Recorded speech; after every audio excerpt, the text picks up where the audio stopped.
6:30 p.m. local time, and into the studios of our economic capital, Douala. Here we are back again for another edition of Viewpoint on Dbs Television. Ladies and gentlemen, good evening and stay put while we have the program.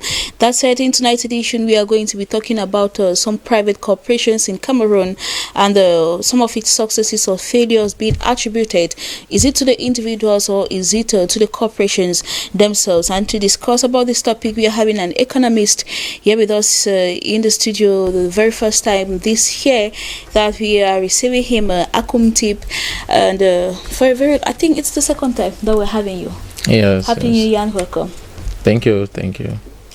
Manga Venashus, you're welcome as well. Thank you, Vanessa. Good evening, and good evening to our viewers who are watching us. Permit me to greet them. They are watching us from Jakiri in the northwest region. I want to greet them and wish them a happy new year. Wishing you all watching us from Jakiri a happy new year. Take a deep breath while we take the first part of the show.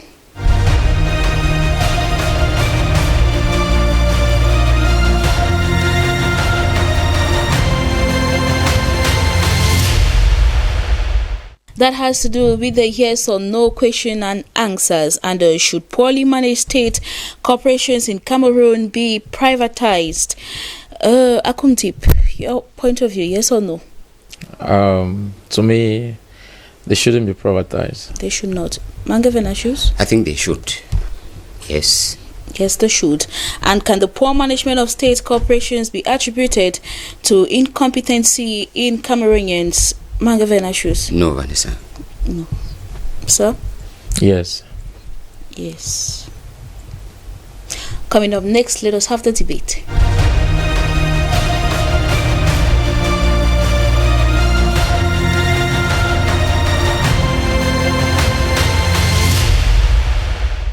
In the first question, should poorly managed state corporations in Cameroon be privatized? Akumtip, in the position of an economist, you think that no, it shouldn't be privatized. So what are some of the reasons advanced to that?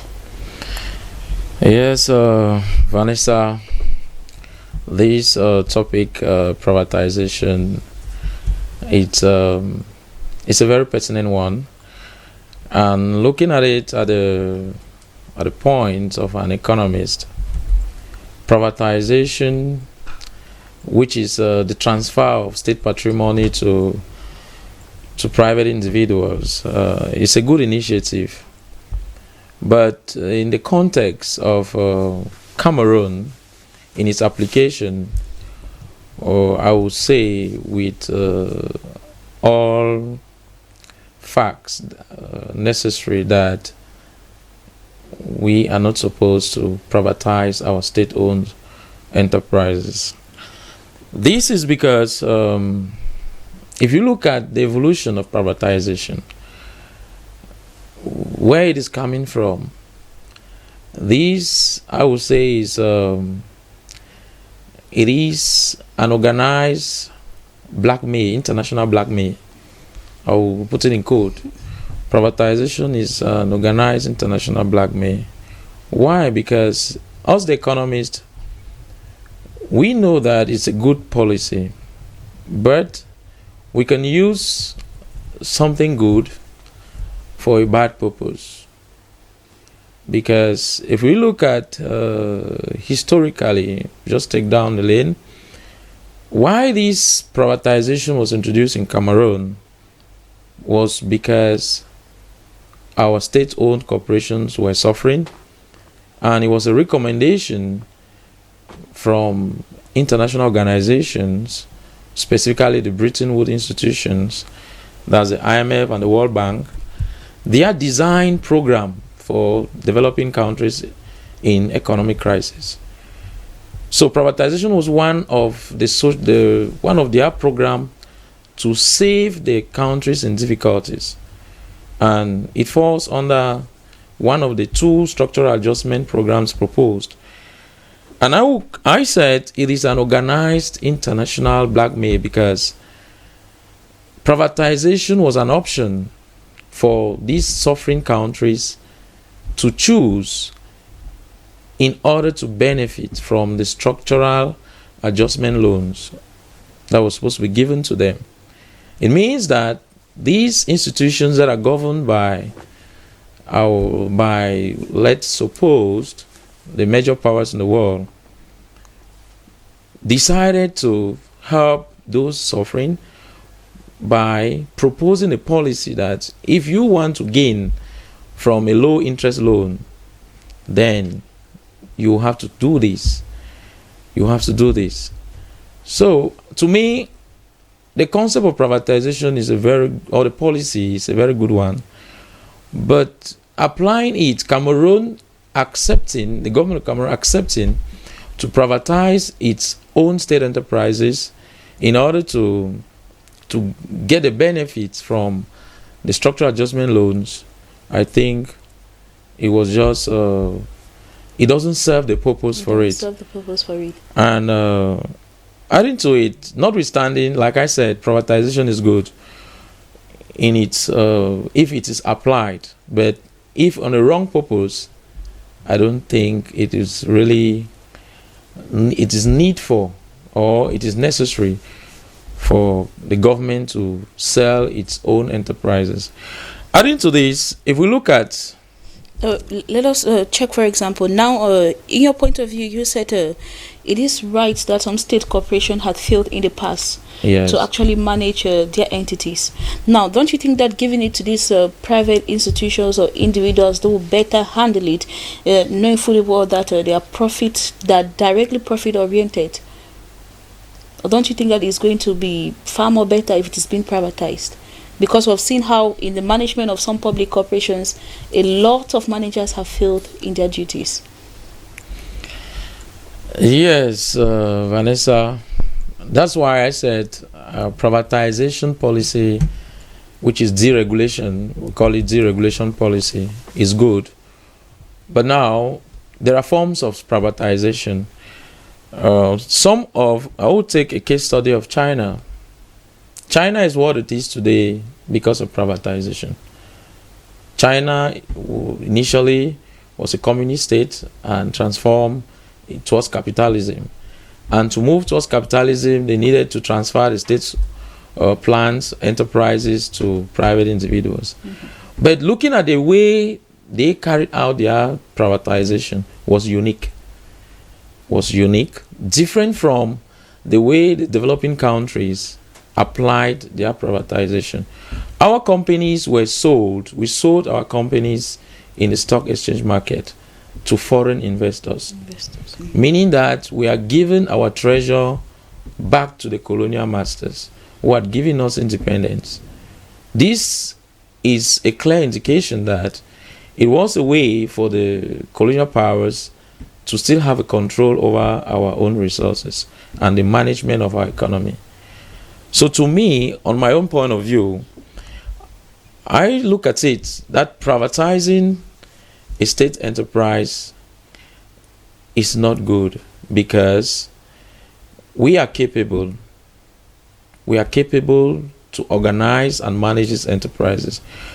If it would have been an option, if the privatization would have taken a specific form like what the transitional economies like China, what they did, it would have used that same form. I'll just give an example.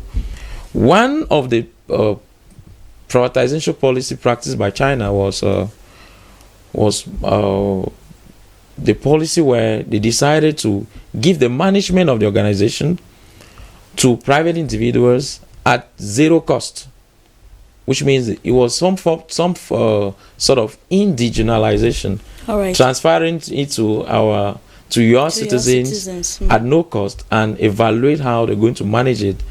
And so, to me, that should be in line with what our government should do. Akum Deeper, for your lengthy point of view. You stay with us while we get the point of view of Mangavin Shoes, who thinks that the Polish managed state of corporations in Cameroon should rather be privatized. Mangavin Shoes, why do you think so? Vanessa, when we're talking about state corporations and we're citing Cameroon as a case study, we know when you talk of Cameroon and state corporations like Cameco that has refused to take off comes to mind.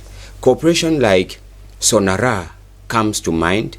Corporation like Sikam comes to mind. Corporations like Sodekoton comes to mind.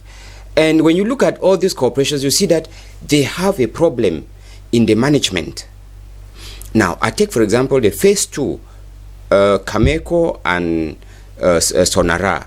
These are corporations that are, they are sucking the state of Cameroon dry, the state budget, and bringing in practically nothing. So Cameco is one, for example, that within a period of 9 to 10 years would have 7-8 directors. What is the problem? Is the problem with the corporation, or the problem is with the management? Is the problem with the state, or the problem is with the managers who are running the corporation? Of recent, when we had the flood in the far north region, we had government ministers who visited the far north region. They had to hire a plane from a foreign company that had to transport them to Marwa and back. If it were Cameco, would these ministers pay like they paid the foreign company? We are talking about poorly managed state corporations in Cameroon. And if they are poorly managed, they consume the state budget that would have been used for other facilities or for other, to better the living conditions of Cameroonians. They are pumping this money into Cameco, and nothing is happening. Cameco is not succeeding in generating the revenue. The economists, like Mr. Akumu say, most of these state-run corporation are, they are supposed to be service corporation to render services to Cameroonians. But then they need to run them. They need to food them. Then they have workers. Just the new management that is coming to Cameco is already sucking how many workers? What are the consequences into such an economy?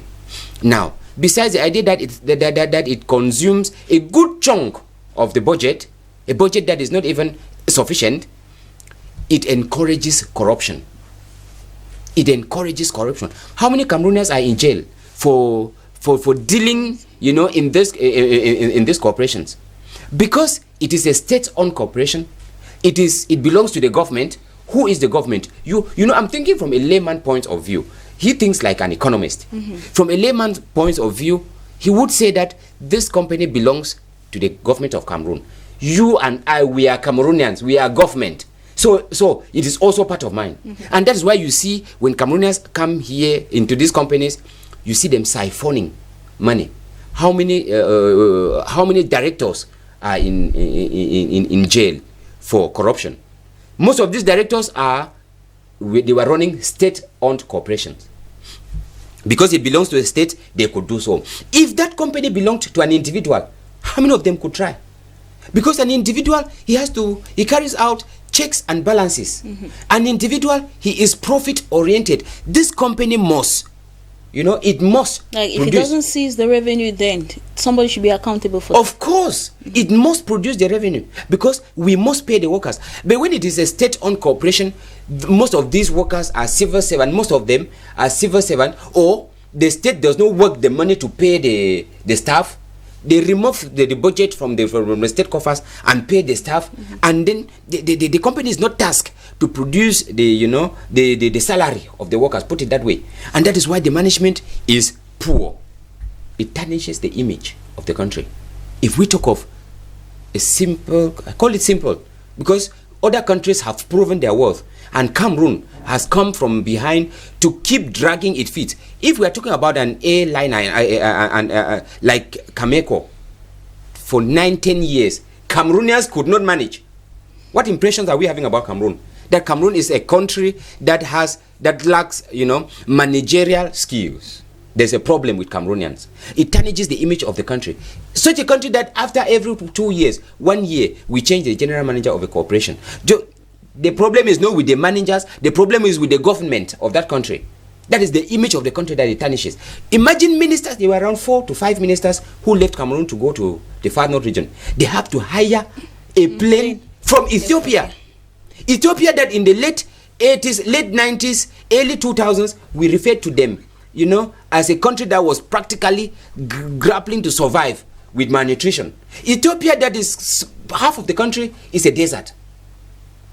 The airline that Ethiopia is running, give Cameroon the next 10-20 years, we are not able to attempt. So what is happening? The image of the country is being tarnished completely. And when you look at it, you ask the Cameroonian government, must we run an airliner? Okay, we have a Sonara. What is happening with Sonara? Cameroon, next door Nigeria produces fuel.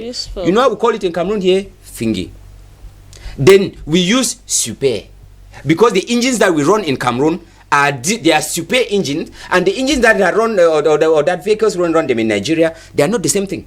That is why we think that our own super is of higher quality than Nigeria. What Cameroonians want is fuel to use in their cars. Whether you call it Finge, whether you call it super, whether you call it hyper, it has nothing to do. Because when you look at the cost, you will not tell me that somebody who lives here, smuggle fuel from Nigeria, brings it to Douala and sells it cheaper than super that we have here. And then you tell me that we need to keep running Sonara. We don't need to have it. Privatize Sonara to an individual, and you will see what will happen with fuel in Cameroon. He will bring down the cost of fuel. We were talking the other time, about electricity. A Turkish company is proposing to produce electricity in Cameroon at 40 francs per kilowatt. Mm-hmm. Whereas we have another one that is subsidized by the state in Cameroon. A kilowatt is 100 francs, 75 francs, 85 francs. And then, even with that, when you used it, you see the cost, what it gives. So I think that if we think of privatizing this state, poorly managed state, going, we're saying we define the terms of the discussion. Mm-hmm. Poorly managed state corporations. Which means there are some state corporations that are managed like a corporation should be. In that case, the state can continue using it. But when it is poorly managed, there are other things that come into it. And if the state wants, because the state does not run it for profit, like Mr. Ndebo was saying, the state runs it for the service or to provide service to our citizens. But by then doing, there are other things that attach to it. And if the state is not, we will look at the state as being bad, poor, and other because of such corporations. So I think that in corporations like Sonara, corporations like Cameco, we should privatize them, we must not necessarily privatize them to foreigners. That's one thing. Mm-hmm. We can privatize them. There are Cameroonian businessmen, businesswomen, who, if you hand over these corporations to them, within a space of 2-3 years, they will regenerate what we have not been able to use, Vanessa. Thank you very much. Also, Mangevin Ashus, who thinks that these poorly managed state corporations should be privatized. In the second question, can the poor management of state corporations be attributed to incompetency in Cameroonians? Mr. Ndib, you think that yes? Are we so incompetent to actually handle these corporations, or is it just the lack of interest to see that the country develops? Do they put more of their self-interest rather than the interest of the people in whom they are called to serve? Yes, Vanessa. If you look at those who are managing these corporations, I would say that most of them are put there based on filiations, relations, and not based on competence. So I think it is important for the government to review, to reform their criteria they used in selecting some of their directors of the corporations and the managers. Because if you look at, though not all, if you look at, outside an example, there is one corporation which is carrying out, it's a private corporation carrying out a privatized activity, a service, Izakam. And I think that is an exemplary private corporation that we can see in Cameroon. That's exemplary. And if I should award a medal, I will give the director a medal because he's doing a great job. No matter what, we are seeing what he's doing. Mm-hmm. Such a director should be taken into the public service, put in one of the corporations, and see how he can introduce that competition, that aspect of competitivity in the public sector. Because what is killing the management of public corporations, and I said it is the fault of the Cameroonians themselves who do manage it, is because there is no competition. State corporations are supposed to go into competition. The managers are supposed to compete with other managers. There is the lack of what we call benchmarking. There is no benchmark. There is no comparison in competence. Mm-hmm.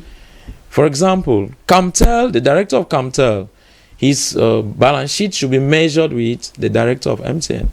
They should be able to see, because all of them offer services to the public. Mm-hmm. So they should be able to see how they can compete. They should set them, they should regulate them so that they can compete. Because elsewhere, in other countries, public corporations compete with private alongside. Mm-hmm. So which means that it is a fault of the Cameroonians who are managing these state corporations. And I would say this because if the government changes the policy of appointing these directors and go into the private sector, bring some of the top managing directors of competitive companies, private companies in Cameroon, bring them into the public service, give them what they can get in the private sector, I think there will be lots of competition. In that way, it will solve that problem, because it is an aspect of poor management that is dragging the companies into the crisis that we are having. Like he said, he talked of he quote examples of companies, and they're draining government's budget. And I think it is because of that we are coming to a situation of privatization. Before I conclude, I would like to say that privatization is not the only option. All right. What are there are other options open to the government to solve problems related to economic crisis and decline in its activities. There are several policies. Regulatory policies are just one. The government can still adjust its structures, adjust its fiscal policy, adjust its monetary policy. So there are different sectors which they can use to beef up the economy, to make the economy competitive. There is one aspect in Cameroon that, if that aspect is regulated or adjusted or well handled, we're going to, I think, all the other sectors will move up to, which is agriculture, which is our main export. If you look at it, most of our key exports in Cameroon are from agriculture. So if the government could put in place other policies related to trade, exports, I think it will help give a boost to the economy. Thank you very much, Akumdi. Mangavinashus, if you think that it is not the incompetency of Cameroonians being put to manage these corporations, so what could be the cause then? I'll begin the first cause from, Mr. Akum said something about it, the appointment. When we would stop, carrying out political compensation, when we come to appointing people to head a normal state corporation, then it would be a way forward to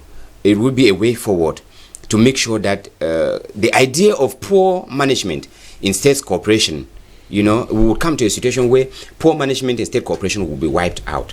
It is not necessarily incompetency.